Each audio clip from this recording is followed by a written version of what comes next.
নমস্কার বন্ধুরা, হ্যাশট্যাগ আবান্তিকার নতুন একটি ভ্লগে আপনাদের স্বাগত জানাই। বর্তমানের যুব সমাজ ভীষণভাবে কেরিয়ার সচেতন। ছোটবেলা থেকেই তারা স্বপ্ন দেখে বিদেশে গিয়ে উচ্চ শিক্ষা করার বা কর্মসূত্রে বিদেশে পাড়ি দেওয়ার বা বিদেশে গিয়ে স্থায়ীভাবে বসবাস স্থাপন করার। তাদের পছন্দের তালিকায় বিভিন্ন দেশের নাম চলে আসে। একদম প্রথমের সারিতেই চলে আসে আমেরিকা, জার্মানি বা অস্ট্রেলিয়ার মতো বিভিন্ন দেশের নাম।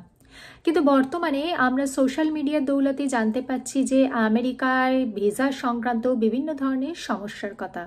সেই জন্য এখন অনেক মানুষই আমেরিকার বিকল্প হিসেবেতে জার্মানির কথা ভাবছে। জার্মানিতে গত 20 জুন লন্ডনে আয়োজিত ইন্ডিয়া গ্লোবাল ফোরামেতে আমরা সেই রকমই একটি ভিসার কথা শুনতে পাই। সেই ভিসার প্রতি মানুষের আকর্ষণ উত্তরোত্তর বৃদ্ধি পেয়েছে। ভিসাটির নাম হলো ইউকে গ্লোবাল ট্যালেন্ট 2025। এই ভিসাটির ওপর মানুষের আকর্ষণ উত্তরোত্তর বৃদ্ধি পেয়েছে। সাধারণত যারা স্টেম ফিল্ড এছাড়াও আরও কিছু স্পেশাল ফিল্ড নিয়ে যারা পড়াশোনা করছেন এবং তারা কিছু ব্যতিক্রমী দক্ষতা দেখাতে পেরেছেন বা কোনো প্রেস্টিজিয়াস কোনো প্রাইজ জিতেছেন, তারাই কিন্তু শুধুমাত্র এই ভিসার জন্য আবেদন করতে পারেন। প্রথমেই এই ভিসাটির জন্য এন্ডোর্সমেন্ট নিতে হয়।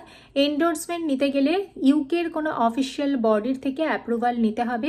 তবে এই অ্যাপ্রুভাল পেতে গেলে আপনাকে কিন্তু স্পেশাল কোনো দক্ষতা দেখাতে হবে বা কোনো প্রেস্টিজিয়াস কিন্তু কোনো প্রাইজ যে আপনি পেয়েছেন তার কিন্তু কোনো একটি প্রমাণ আপনাকে দেখাতে হবে।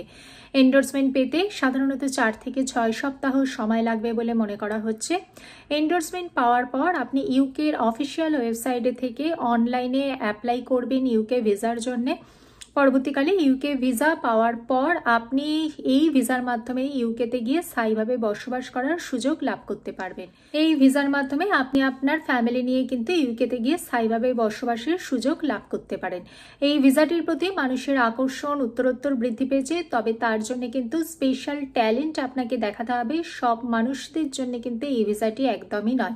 এই ভিসার মাধ্যমে যারা স্পেশাল ট্যালেন্ট রয়েছেন বা এমন কোনো স্পেশাল কোনো প্রাইজ পেয়েছেন তারাই কিন্তু এই ভিসাটি আবেদন করতে পারে। এছাড়াও আরো বিভিন্ন ভিসার মাধ্যমে আপনারা জার্মানিতে গিয়ে স্থায়ীভাবে বসবাস করতে পারেন। সেই সম্পর্কে পরবর্তীকালে আমার আরো ভিডিও আসছে, তার জন্য আমার এই চ্যানেলটিকে সাবস্ক্রাইব করে রাখবেন। দেখা হচ্ছে পরবর্তী ভিডিওতে। ভালো থাকবেন, সুস্থ থাকবেন।